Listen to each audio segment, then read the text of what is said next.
Hi, we return to Luke 23 today. After Herod, failing in his attempt to get Jesus to entertain him at dinner, sends him back to Pilate. And Pilate now calls together the chief priests, the leaders, and the people, and tries to reach a collective decision of what to do with this problematic person.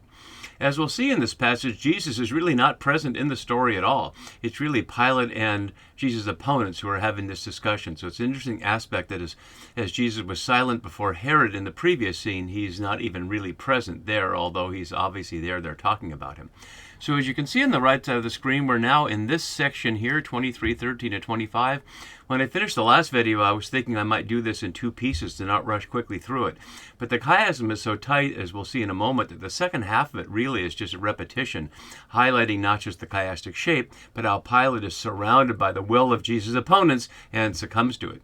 And if you downloaded earlier the posting of Luke 23 key words that I put on radicalbible.net, I've changed it now because I've changed this chiasm from including this part all in the A to including this part in the B and the B prime, as you can see here. Because the almost identical phrase, although it's not translated the same in the New RSV on the left side, I have not found any basis is found in both places, as well as the not needing to be repeated. I've therefore found in flogged and release, although it doesn't necessarily mean flogged. We'll get there. And they're shouting together. So many things there, as well as the unnecessary double description of Barabbas as one who'd been put in prison for insurrection and murder. I imagine every reader could remember it from here to here. So it's plenty there to highlight a couple of things. Not only does this section and this section make the B parts of this A, B, C, B, A chiasm, but really this part is a tight chiasm in itself.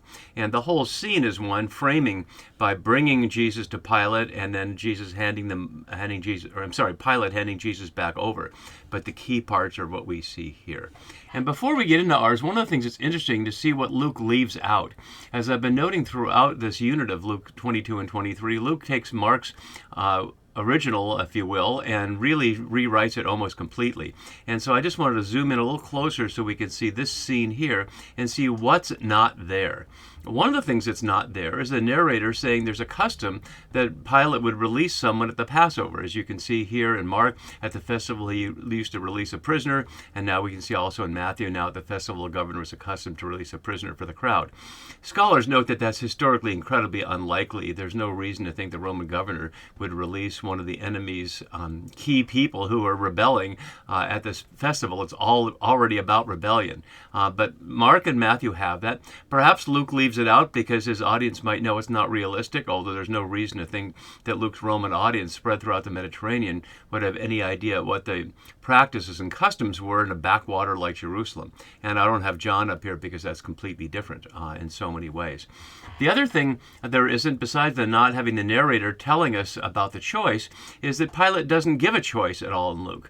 As you can see in Mark, do you want me to release for you the king of the Judeans? And then we see the chief priest stirred up the crowd to have him release Barabbas. And we see a similar thing here. Whom do you want me to release? In Matthew, Jesus Barabbas, and Matthew adds that part to make them really parallel, or Jesus called the Messiah. And in both Mark and Matthew, we have an intention for that. We have the narrator telling us that Pilate knew that it was out of jealousy the chief priest handed him over. We see this in both places. I should have color-coded that for the parts that are common to Mark and Matthew, but not in Luke. But in Luke, we see nothing about Pilate's intention other than what he says. We don't see the sense of inside knowledge about that. We don't see anything about a custom. And we don't see a choice being presented. As we'll see, it's the people here who he's gathered to him who name Barabbas right away and basically force him to do that. Luke doesn't also have what Matthew has here about sitting on the judgment seat with his wife's dream, and then also his washing his hands about it down here. And we also don't see, we have in Mark, that the narrator tells us Pilate wishing to satisfy the crowd. We can certainly infer that here, but it's interesting that Luke leaves out all the elements of the narrator telling us what's going on in Pilate. So we have to look at what happens here in Pilate with a certain lack of knowledge at one level of why the Roman governor would 3 times find this person who's plainly being put forward as a threat to the Roman peace, at least in Jerusalem and Judea, as someone so innocent that he just wants to get him out of there as quickly as possible. In John's Gospel, where we see, as I noted last time, the thing that Luke and John have in common is the threefold finding of Pilate there's no cause against Jesus, and we see that in John as well as you see here. But But in John, one can see that as a strategy where Pilate was in on this all along because Roman soldiers were present at the arrest in a way we don't see in Luke. And as well, at the end of John, Pilate gets the Judeans to concede we have no king but the emperor down here, which is a big concession to his power and Rome's power over them. But in Luke, Pilate doesn't seem to get the chief priests and the people to concede anything. They just shout him down. So we'll have to make sense of what Luke is trying to tell us about the relationship between the popular will here, which Pilate turns Jesus over to, as we'll see, and the Roman will and God's will. So we'll leave up the chiasm here, and we're just going to go through this chiastic unit right here, starting in verse 13. So then Pilate called together the chief priests, the leaders, and the people. And as I've been noting over the last few videos, the chief priest partners in this whole dance seem to keep changing. Last time it was the chief priest with the scribes. Earlier at the arrest, it was the chief priests and the soldiers. And now we have Pilate, and we also saw the Sanhedrin with the elders and the scribes. But here we have this vague group, the leaders, the archontos. It's only here in Luke referring to a plural group. We see it a number of times of individual leaders, but only here is it referring to a group. And scholars debate about who that might be, but Luke plainly hasn't made it clear who that group is, in addition to the priests.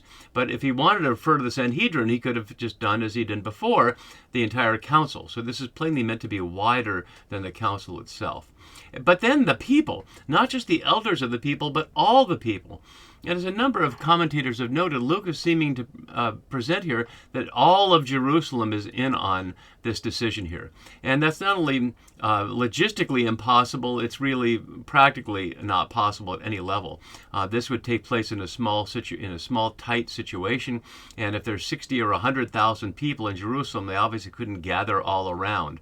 And this is taking place first thing in the morning as well. So there's no reason to think that there's many people even present. Why would anybody be there other than the people that the priests have been working with all along who see Jesus as a threat? So to that extent, it's set up that these are the people the chief priests want to have on their side. And they are, as we'll see. But is Luke trying to tell us just that, or is he trying to tell us that all of Jerusalem is turned against Jesus?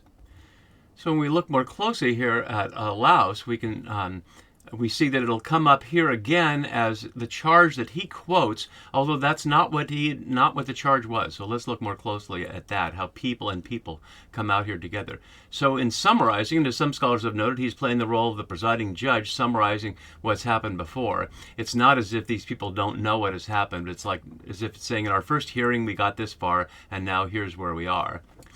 But he says it this way: you brought me this man as one who is perverting the people, using apostropho. It was diastropho in 23:2 as it was in 941. They're basically synonyms here for stirring up dissension against what people believe or what people practice. But here he says perverting the people. And what we heard was the nation. That it was a matter of twisting a nation, and a term that Pilate and the Romans would understand. That people gathered as what we would call an ethnic group, an ethnos in the Greek of the text here, with a government and a religion and everything else that binds them together. But here is the people. And the irony is, throughout the Septuagint, it's the people of Israel who are referred to as a people. It's the others who are referred to as the nations. And so Pilate is ironically using the more biblical language to refer to the people of Yahweh, and not the language that the leaders use, which is the Gentile sort of language, if you will. So out of the Jewish voice, they're called nations, and out of the Roman voice, they're called the people, reversing the normal stance of things and perceptions. Interesting there. And as almost always, the New RSV covers over the proclamation edu as a behold. So it's and here is behold, and we'll see it another time as well where it's covered over. So behold, he's trying to draw their attention to it. I have examined him in your presence, anakrino, using the technical term for what a judge does.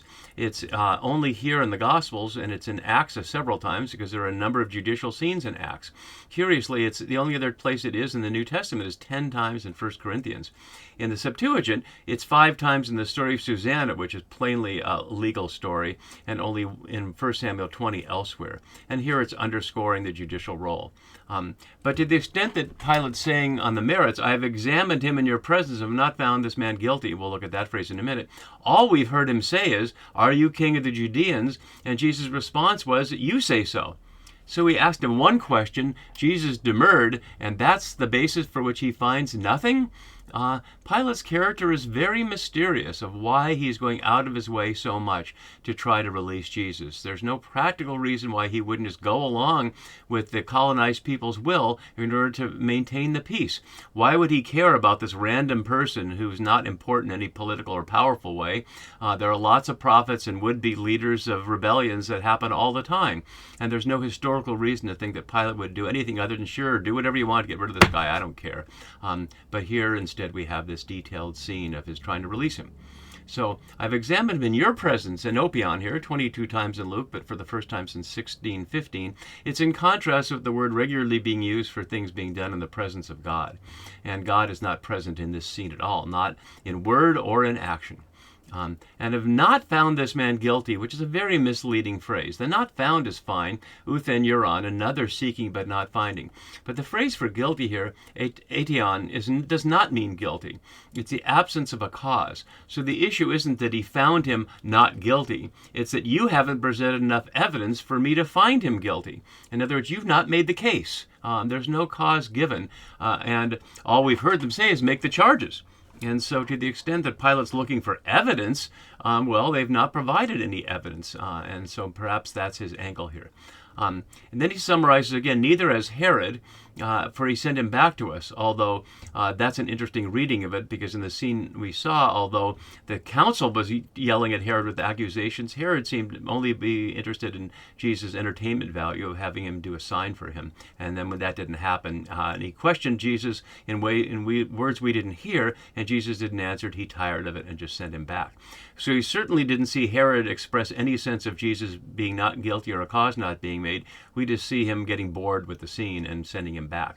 Pilate has played the more serious person here than Herod. And indeed is the other Edu here. So an Edu right there and another one here emphasizing his point. He has done nothing to deserve death or to be worthy of death. Axios being the word for worthy here. And we can see how that's part of the chiastic summary here. We see that here and we see it in his repetition down here. So, again, another misleading statement. I will therefore have him flogged and release him. In John's Gospel, we hear the word, as you can see in my note below, mastagao, which literally means to flog and describes a very particular practice of using a leather whip that's studded with knuckle bones and metal balls that would cause an enormous amount of pain.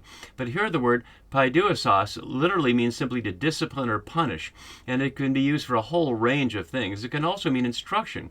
It's very close to the Greek word paideia, as you can see down there, which is part of what I've been claiming all along is part of the background that Luke is countering, that paideia is the normal method by which young adult Romans and young Romans as children are formed not only in the skills of literacy, etc., but as people are in any imperial culture in the values that maintain the society the way it is.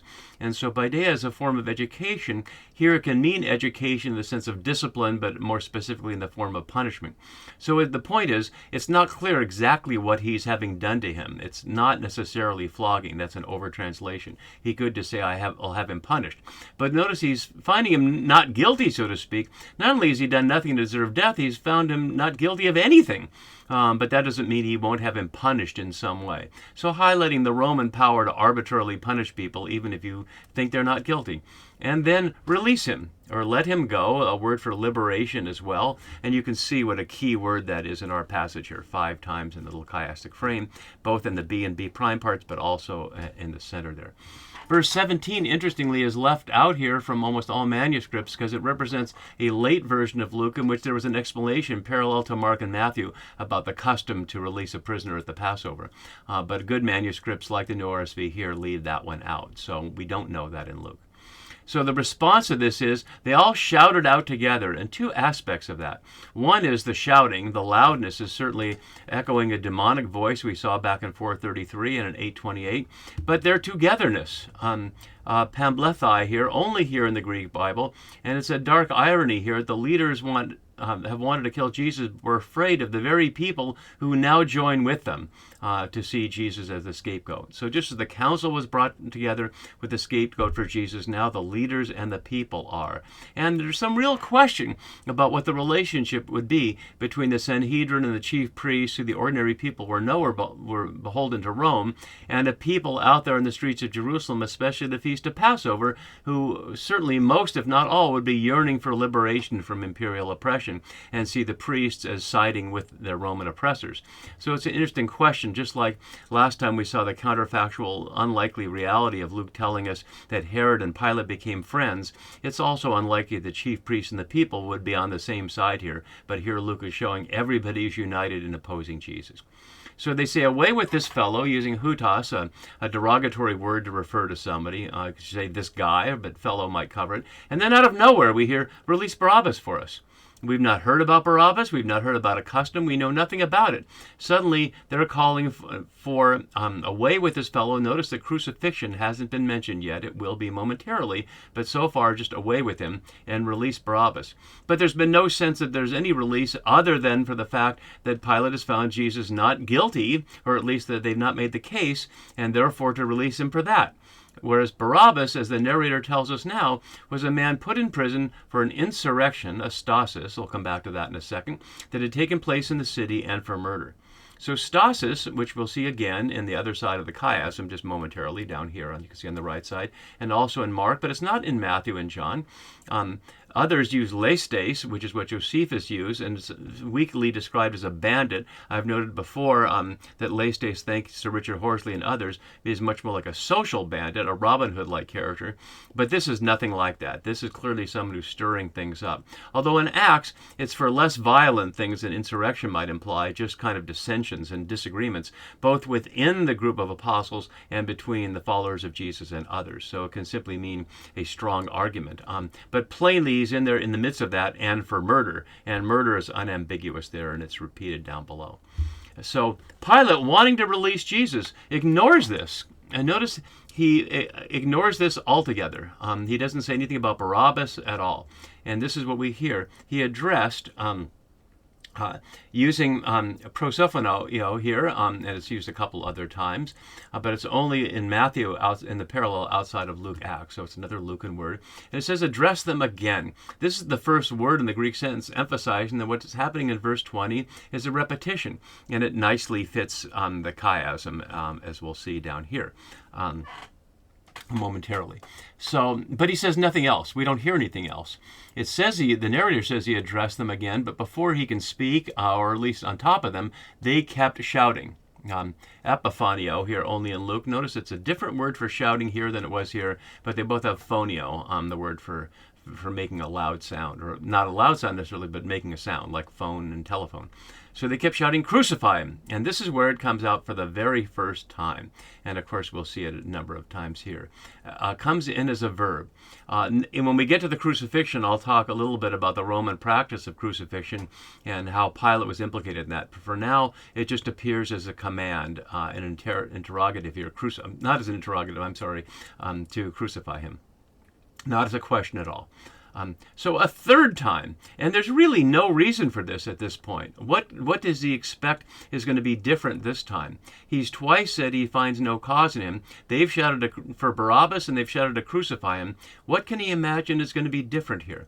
But all he cries out rather plaintively, it seems to me, why? What evil has he done? And the word kakon for evil here, that's not the only word we could use for evil. For example, in John's Gospel, the evil one is toponeru, and we get from that various things related to other evil-sounding words in Greek. But kakon can simply mean just ordinary badness in the sense, not evil in the sense of, we think of it, the extremity of doing bad things with intentionality. But either way, what bad has he done or what evil has he done is the question. But they've already said what they think it is, that he stirred up the people, etc. So they've already given the charges. The question for Pilate isn't the charges. The question would be, did they provide any evidence? And maybe it's that I used to be a lawyer before I became whatever I am now. But certainly if you've watched a few TV shows or movies with lawyers, they got to provide some evidence, and they haven't provided any. And so he says, I found him no ground for the sentence of death, mysteriously translating differently what I translated the same way here, because it's almost the identical phrase, not found any basis for death. I will therefore, again, have him flogged and release him. And what we realize now is, did it already happen once or didn't it happen? He said he would do it here, but there's no sense that he did. In John's gospel, we hear that he actually sent him off and he was flogged. But here it's like a promise to do that, and before it can happen, they shout, and so he's just repeating it. It doesn't seem like he's suggesting it's going to happen more than one time. But they kept urgently demanding here, and we hear that in related words here in verse 24 and in verse 25 as well. So it's not the same word, so it's not a key word, but we'll hear it demanding and asked for and demand here, highlighting that their voices simply overwhelm him. And the loudness of it as well. We heard the loudness, they kept shouting here, and we hear with their loud shouts, highlighting the phoneme megala. Here we hear megala, highlighting that it's loud voices. And their voices prevailed, literally were strong enough to overcome. And that's really quite a thing worth pausing on here. Because as I went over in the beginning of this unit and at the beginning of this chapter, the previous Christian attempts to make it sound like the Jews did it and Rome's innocent in order to allow themselves to fit within Roman society, contrary to all the Gospels, which is that followers of Jesus would not fit into Roman society. As we heard in Luke earlier, Jesus say, you must pick up your cross daily. But early Christian writers were not willing to lay down their life for their friends or lay down their life for anybody, as far as we could tell. And so they did everything they could to quickly conform the gospel into Roman world so they wouldn't get in trouble. And yet this is completely contrary to that this is a people pulling on the political leadership of Pilate, which would certainly get them in trouble. If he really didn't want to release Jesus, he would just tell them to go away or start arresting some of them. Why does he need to do what they say? Well, he might need to do what they say in order to keep the Roman peace. But it begs the question the other way. Why didn't he just do what they say in the first place, and why go through the charade of finding Jesus not guilty or finding no case made 3 times? And all we can say is we don't know. And in the end, Pilate gives his verdict here. Again, a word used only here in the New Testament. I could have put in, again, as I've been doing a number of times, all the words in this passage are unique or rare, but I didn't. But at least I pointed them out along the way. So you can see just how much Luke is using a big vocabulary to appeal to his educated audience of young adult Romans, in great contrast with John and Mark, where the grammar in Greek isn't perfect and the vocabulary is much more limited. So Luke, even up to this point, is highlighting the solid nature of his literary skill and intellectual ability for an audience that might well find what's being portrayed here as scandalous and something to be disgusted by rather than something to follow. That their demand should be granted. So he released the man they asked for, or literally demanded, and again, as I noted 3 times, the one who had been put in prison for insurrection and murder, and he handed over Jesus as they wished, or literally, as Walter suggests, handed over to their will, a phrase only found here in all extant Greek literature, to their will. And that would be the kind of thing that would make it sound like it was putting the responsibility on them. And yet what we'll see plainly is that the Romans are the ones doing it. And as we'll discuss next time, crucifixion was something that was only a Roman punishment. So to see how the Romans are responsible for this, even though Pilate is handing Jesus over to the Aegeans, stay tuned and we'll see that next time. See you then. Bye-bye.